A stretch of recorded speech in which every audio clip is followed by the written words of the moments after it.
ನಮಸ್ಕಾರ ವೀಕ್ಷಕರೇ, ನನ್ನ ಹೆಸರು ಪಾರಂಪರಿಕ ವೈದ್ಯ ಶಿವಕುಮಾರ್, ಶ್ರೀ ಕಾಮಧೇನು ಪಂಚಗವ್ಯ ಚಿಕಿತ್ಸಾಲಯ ಕೇರ್ಪುರಮಿಂದ. ಇವತ್ತು ನಿಮಗೆ IBS ಬಗ್ಗೆ ಕೆಲವೊಂದು ಮಾಹಿತಿಗಳನ್ನ ತಿಳಿಸ್ಕೊಡ್ತೇನೆ. IBS ಇರೋರು ಯಾವ ರೀತಿ ಮುನ್ನೆಚ್ಚರಿಕೆ ಕ್ರಮವನ್ನು ವಹಿಸಬೇಕು, IBS ಬರದೇ ಇರಬೇಕು ಅಂದರೆ ನಾವು ಯಾವ ರೀತಿ ಆಹಾರ ಕ್ರಮಗಳನ್ನು ಮಾಡಬೇಕು ಅಂತ ನಿಮಗೆ ನಾನು ಕೆಲವೊಂದು ಟಿಪ್ಸನ್ನು ಹೇಳ್ಕೊಡ್ತೇನೆ. ನೋಡಿ, IBS ಅಂದರೆ ಏನು? ಮುಖ್ಯವಾಗಿ ಇರಿಟಬಲ್ ಬೌಲ್ ಸಿಂಡ್ರಮ್ ಅಂತ, ಕರಳನ್ನು ಕೆರಳಿಸುವ ಸಹ ಲಕ್ಷಣಗಳು ಅಂತ ಅದನ್ನು ಕನ್ನಡದಲ್ಲಿ ಹೇಳ್ತೇವೆ. ಈ IBS ಸಾಮಾನ್ಯ ಎಲ್ಲರಲ್ಲೂ ಇರುತ್ತೆ, ನಮಗೆ ಗೊತ್ತಾಗಲ್ಲ. ಅದು ನಮಗೆ ಜಾಸ್ತಿ ಆದಾಗ ಗೊತ್ತಾಗುತ್ತೆ ಇದು IBS ಅಂತ. ಒಂದು ಹಾಸ್ಪಿಟ್ಲ್ಗೆ ಹೋಗ್ತೀವಿ. ಏನು IBS ಅಂದರೆ ಮುಖ್ಯವಾಗಿ ಅಂದರೆ ನೋಡಿ, ತಿನ್ನುವ ಆಹಾರ ಅತಿ ಬೇಗನೆ ಜೀರ್ಣ ಆಗದೇನೆ ಹೊರಗೆ ಬರೋದು, ಮಲವಿಸರ್ಜನೆ ಮಾಡೋದು. ಅಂದರೆ ಊಟ ಮಾಡ್ತೇವೆ, ತಿಂತಾ ಇರ್ತೇವೆ, ಇನ್ನೇನು ಮುಗ್ದಿರುತ್ತೆ, ಕೈ ತೊಳ್ಕೋಬೇಕು, ತಕ್ಷಣ ನಾವು ಮಲವಿಸರ್ಜನೆಗೆ ಹೋಗಬೇಕು. ಜೀರ್ಣ ಆಗಿರಲ್ಲ, ಅದರಲ್ಲಿರ್ತಕ್ಕಂಥ ಒಂದು ಪೌಷ್ಟಿಕಾಂಶದ ಅಂಶಗಳನ್ನು ಯಾವುದೂ ದೇಹ ಎಳ್ಕೊಂಡಿರಲ್ಲ, ಅದೇ ರೀತಿ ಬರುತ್ತೆ ಹೊರಗಡೆಗೆ. ಇದನ್ನು IBS, ಇರಿಟಬಲ್ ಬೌಲ್ ಸಿಂಡ್ರಮ್ ಅಂತ. ಇದು ಯಾವ ಕಾರಣಕ್ಕೆ ಬರುತ್ತೆ? ಸರಿಯಾಗಿ ಆಹಾರವನ್ನು ಸಮಯಕ್ಕೆ ಸೇವಿಸದೇ ಇರೋದ್ರಿಂದ ಬರುತ್ತೆ. ಯಾವ ರೀತಿ ಸೇವಿಸಬೇಕು? ಪ್ರತಿ ಆಹಾರದಲ್ಲೂ ಕೂಡ ನಾವು ಉಪ್ಪು ಮತ್ತು ಖಾರವನ್ನು ಕಡಿಮೆ ಪ್ರಮಾಣದಲ್ಲೇ ಬಳಸಬೇಕು. ನಂತರ ಆಹಾರದ ಮಧ್ಯೆ ನೀರು ತಗೋಬಾರ್ದು. ಆಹಾರದ ಮಧ್ಯೆ ನೀರು ತಗೊಳ್ಳೋದ್ರಿಂದ ಏನಾಗುತ್ತೆ? ಜೀರ್ಣ ಸರಿಯಾಗಿ ಆಗಲ್ಲ, ತೇಗು ಅತಿ ಹೆಚ್ಚು ತೇಗು ಬರ್ತಾನೆ ಇರುತ್ತೆ, ಜೀರ್ಣಾಂಗಕ್ಕೆ ತೊಂದರೆ ಆಗುತ್ತೆ. ನಂತರ ಸಮಯ ತಪ್ಪಿ ತಿನ್ನೋದು. ಇವತ್ತು 2 ಗಂಟೆಗೆ ತಿಂತೀವಿ, ನಾಳೆ 3 ಗಂಟೆಗೆ ತಿಂತೀವಿ, ಇನ್ನೊಂದು ದಿವಸ 5 ಗಂಟೆಗೆ ತಿಂತೀವಿ. ಆಹಾರದ ಕ್ರಮವೇ ಸರಿ ಇಲ್ಲ ನಮ್ಮದು. ಈ ರೀತಿ ಎಲ್ಲ ಬರ್ತೀವಿ. ಜೊತೆಗೆ ಬೇಕ್ರಿ ಐಟಮ್ಸ್ ತಿಂತೀವಿ. ಊಟ ಮಾಡಿದ ತಕ್ಷಣ ಕೆಲವರು ಕಾಫಿ ಕುಡಿಯೋ ಅಭ್ಯಾಸ ಇರುತ್ತೆ. ಆ ಊಟ ಮಾಡಿದ ತಕ್ಷಣ ಕೆಲವರಿಗೆ ಸಿಗರೇಟ್ ಸೇದೋ ಅಭ್ಯಾಸ ಇರುತ್ತೆ. ಸಿಗರೇಟಲ್ಲಿ ನಿಕೋಟಿನ್ ಜಾಸ್ತಿ. ಇದು ಕೂಡ IBS ಬರಲಿಕ್ಕೆ ಮುಖ್ಯವಾದ ಕಾರಣ.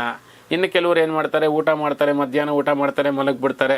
ರಾತ್ರಿ ಲೇಟಾಗಿ 9 ಗಂಟೆಗೆ 10 ಗಂಟೆಗೆ ಊಟ ಮಾಡ್ತಾರೆ, ಹೋಗಿ ಮಲಗಿಬಿಡ್ತಾರೆ. ತೇಗೂ ಬಂದಿರಲ್ಲ ಅವ್ರಿಗೆ. ಕನಿಷ್ಠ ಪಕ್ಷ ಜೀರ್ಣ ಆಗಿದೆ ಅಂತ ತೇಗೂ ಕೂಡ ಅವ್ರಿಗೆ ತೋರಿಸಿರಲ್ಲ, ಸಿಂಪ್ಟಮ್ ತೋರಿಸಿರಲ್ಲ. ಅವಾಗ ಹಾಸಿಗೆ ಮೇಲೆ ಮಲಗಿಬಿಡ್ತಾರೆ. ಇದೆಲ್ಲ ಕೂಡ IBS ಬರೋದಕ್ಕೆ ಕಾರಣ. ಈ IBS ಬಂದಾಗ ನೀವು ಎಚ್ಚರಿಕೆ ಕ್ರಮ ಏನು ವಹಿಸ್ಬೇಕು ಗೊತ್ತಾ?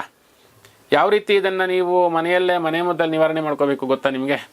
ಕೊತ್ತಂಬರಿ ಸೊಪ್ಪು ಅರ್ಧ ಇಡಿ, ಪುದೀನ 4 ಎಲೆ, ಅಜ್ವಾಯಿನು 1/4 ಚಮಚಗಿಂತ ಕಡಿಮೆ, ಅರ್ಧ ಲೀಟರ್ ನೀರಿಗೆ ಹಾಕಿ ಜಜ್ಜಿಬಿಡಿ. ಇದನ್ನೆಲ್ಲ ಕೊತ್ತಂಬರಿ ಮತ್ತು ಪುದೀನವನ್ನು ಜಜ್ಜಿಬಿಟ್ಟು 1/4 ಚಮಚಕ್ಕಿಂತ ಕಡಿಮೆ ಅಜ್ವಾಯಿನವನ್ನು ಅದರಲ್ಲಿ ಹಾಕಿ ಚೆನ್ನಾಗಿ ಕುದಿಸಿ, ಅರ್ಧ ಲೀಟರ್ಗೆ ಹಾಕಿ 1/4 ಲೀಟರ್ ಬರೋವರೆಗೂ ಕುದಿಸಿ. ರುಚಿಗೆ ತಕ್ಕಷ್ಟು ಸೈಂಧವ ಲವಣ, ಹಿಮಾಲಯನ್ ಪಿಂಕ್ ಸಾಲ್ಟನ್ನು ಬಳಸಿ. ಆದಮೇಲೆ ಅದನ್ನು ಖಾಲಿ ಹೊಟ್ಟೆಯಲ್ಲಿ ಕುಡೀರಿ. IBS ಇರ್ತಕ್ಕಂಥ ಒಂದು ಪೇಷಂಟು ಇದನ್ನು ಕುಡಿದ್ರೆ ಎಷ್ಟು ನಿಮಗೆ 1 ಗಂಟೆಯಲ್ಲೇ ನಿಮಗೆ ಫಲಿತಾಂಶ ಸಿಗುತ್ತೆ. ಯಾವ ಗ್ಯಾಸ್ಟ್ರಿಕ್ ಮಾತ್ರೆನೂ ಬೇಕಾಗಿಲ್ಲ, ಯಾವ ಗ್ಯಾಸ್ಟ್ರಿಕ್ ಸಿರಪ್ಪು ಬೇಕಾಗಿಲ್ಲ. ಇದೇ ನಿಮಗೆ ಗ್ಯಾಸ್ಟ್ರಿಕ್ ಸಿರಪ್, ಇದೇ ನಿಮಗೆ ಗ್ಯಾಸ್ಟ್ರಿಕ್ ಮೆಡಿಸಿನ್. ಈ ರೀತಿ ಮಾಡಿ. ಮತ್ತು ಆಹಾರದ ನಂತರ ಬೆಲ್ಲ ತಿನ್ನೋದನ್ನು ಮರಿಬೇಡಿ. ಬೆಳಗ್ಗೆ ಆಗ್ಬೋದು, ಮಧ್ಯಾಹ್ನ ಆಗ್ಬೋದು, ಸಂಜೆ ಆಗ್ಬೋದು, ದಿನಕ್ಕೆ 1 ಹೊತ್ತು ಆಹಾರದ ನಂತರ ಬೆಲ್ಲ ತಿನ್ನಿ.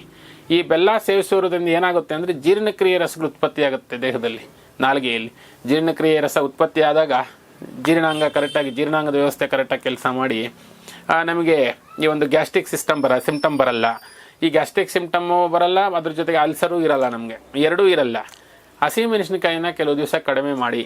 IBS ಇರೋರು ಯಾವುದೇ ಕಾರಣಕ್ಕೂ ಹಸಿಮೆಣಸಿನಕಾಯಿ ತಿನ್ನಬೇಡಿ. ಅತಿ ಹೆಚ್ಚು ಖಾರ ಬಳಸಬೇಡಿ. ಉಪ್ಪನ್ನು ಅಷ್ಟೇ ಸೈಂಧವ ಲವಣವನ್ನೇ ಬಳಸಿ. ಪ್ರತಿಯೊಬ್ಬರು ಸೈಂಧವ ಲವಣವನ್ನೇ ತಿನ್ನಬೇಕು. IBS ಇರೋರಂತೂ ಅತಿ ಹೆಚ್ಚು ಸೈಂಧವ ಲವಣ ಬಳಸಬೇಕು. ಯಾವುದೇ ಕಾರಣಕ್ಕೂ ಕೂಡ ಅಯೋಡಿನ್ ಉಪ್ಪನ್ನು ಬಳಸಕ್ಕೆ ಹೋಗಬೇಡಿ ಕೆಲವು ದಿವಸ. ಇದು ನಮಗೆ ರುಚಿ ಅಷ್ಟೇ, ಅಯೋಡಿನ್ನು ರುಚಿ ಅಷ್ಟೇ. ಅದರಿಂದ ನಮ್ಗೆ ಬರೋ ಉಪಯೋಗ ಏನೂ ಇಲ್ಲ. ನಾವು ತಿನ್ನೋ ಆಹಾರದಲ್ಲೇ ಅಯೋಡಿನ್ ನಮಗಿದೆ, ಪ್ರತ್ಯೇಕವಾದ ಅಯೋಡಿನ್ ಉಪ್ಪು ಬೇಕಾಗಿಲ್ಲ ನಮಗೆ. ಸೈಂಧವ ಆಯುರ್ವೇದದಲ್ಲಿ ಔಷಧಿ ಅದು. ಅದನ್ನು ಆಹಾರಕ್ಕೆ ಬಳಸೋದ್ರಿಂದ ಕ್ಯಾನ್ಸರ್ ಅಂತ ಮಾರಕ ಕಾಯಿಲೆಗಳನ್ನು ಕೂಡ ನಿಯಂತ್ರಣ ಮಾಡುತ್ತೆ ಸೈಂಧವ ಲವಣ. ಇದರ ಜೊತೆಗೆ ಪ್ರತಿದಿನ ಕನಿಷ್ಠ ಪಕ್ಷ ಒಂದು 21 ದಿನ ಜೀರಿಗೆ ನೀರನ್ನು ಕುಡಿಯಿರಿ. ಯಾವ ರೀತಿ ಜೀರಿಗೆ ನೀರು ಮಾಡಬೇಕು ಅಂದರೆ, ದಿನಕ್ಕೆ ನೀವು ಎಷ್ಟು ನೀರು ಸೇವಿಸ್ತೀರಾ, ಕುಡಿತೀರಾ? ಕನಿಷ್ಠ ಪಕ್ಷ ಒಂದು 3 ಲೀಟರ್ ಕುಡಿಲೇಬೇಕು. ಸಾಮಾನ್ಯವಾದ ವ್ಯಕ್ತಿ, ಆರೋಗ್ಯವಂತವಾದ ವ್ಯಕ್ತಿ 3 ಲೀಟರ್ ಕುಡಿದ್ರೇ ಅವನ ಆರೋಗ್ಯವಂತ ವ್ಯಕ್ತಿ ಅಂತ ಕರೆಯೋದು. ಅವನಿಗೆ ಯಾವುದೇ ರೀತಿಯಾದ ಮೂತ್ರನಾಳ, ಮೂತ್ರಕೋಶದ ಸೋಂಕು ಬರಲ್ಲ. ಈ ಒಂದು 3 ಲೀಟರ್ ನೀರಿಗೆ 1 ಸ್ಪೂನ್ ಜೀರಿಗೆ ಹಾಕಿ 5 ನಿಮಿಷ ಬಿಸಿ ಮಾಡಿ ಸಾಕು. ಶೋಧಿಸ್ಕೊಳ್ಳಿ. ತಣ್ಣಗಾದ್ಮೇಲೆ ಒಂದು ಗಾಜಿನ ಬಾಟ್ಲಿಯೋ ಸ್ಟೀಲ್ ಬಾಟ್ಲಿಯೋ ಶೇಖರಣೆ ಮಾಡಿಕೊಂಡು ದಿನಂಪ್ರತಿ ಬೆಳಗ್ಗೆಯಿಂದ ಸಂಜೆವರೆಗೂ ಇದೇ ನೀರನ್ನು ಕುಡಿತಾ ಬನ್ನಿ. 21 ದಿನ ಈ ರೀತಿ ಮಾಡಿ. IBS ನಿಮ್ಮನ್ನು ಬಿಟ್ಟೋಗುತ್ತೆ. ಹೇಳಿದ ಕೊತ್ತಂಬರಿ ಮತ್ತು ಪುದೀನ ಕಷಾಯ ಬೆಳಗ್ಗೆ, ಜೊತೆಗೆ ಜೀರಿಗೆ ನೀರು, ಮಾಂಸಾಹಾರವನ್ನು ಕಡ್ಡಾಯವಾಗಿ ನಿಲ್ಲಿಸಬೇಕು. IBS ಇರ್ತಕ್ಕಂಥ ಒಂದು ಪೇಷಂಟು ಮಾಂಸಾಹಾರವನ್ನು ಕಡ್ಡಾಯವಾಗಿ ನಿಲ್ಲಿಸಬೇಕು. ಇನ್ನು IBS ಬರಬಾರ್ದು ಅಂದರೆ ಏನು ಮಾಡಬೇಕು? ಇರಿಟೇಬಲ್ ಬೌಲ್ ಸಿಂಡ್ರೋಮ್ ಬರಬಾರ್ದು ಅಂದರೆ ಏನು ಮಾಡಬೇಕು? ಪ್ರತಿ ಆಹಾರವನ್ನು 40 ನಿಮಿಷ ತಿನ್ನಬೇಕು. ಬೆಳಗ್ಗೆ ಬ್ರೇಕ್ಫಾಸ್ಟ್ ಆಗ್ಬೋದು, ಮಧ್ಯಾಹ್ನ ಲಂಚ್ ಆಗ್ಬೋದು, ಸಂಜೆ ಡಿನ್ನರ್ ಆಗ್ಬೋದು. ಈ ಆಹಾರವನ್ನು 45 ನಿಮಿಷ ತಿನ್ನಬೇಕು. ಪ್ರತಿ ಆಹಾರಕ್ಕೂ ಅತಿ ಹೆಚ್ಚು ತರಕಾರಿ ಪಲ್ಯಗಳನ್ನ ತಿನ್ನಿ. ಅತಿ ಹೆಚ್ಚು ತರಕಾರಿ ಪಲ್ಯಗಳು ತಿನ್ನೋದ್ರಿಂದ ಪೌಷ್ಟಿಕಾಂಶವೂ ದೇಹಕ್ಕೆ ಬರುತ್ತೆ, ಗ್ಯಾಸ್ಟ್ರಿಕ್ ಕಂಟ್ರೋಲ್ ಆಗುತ್ತೆ.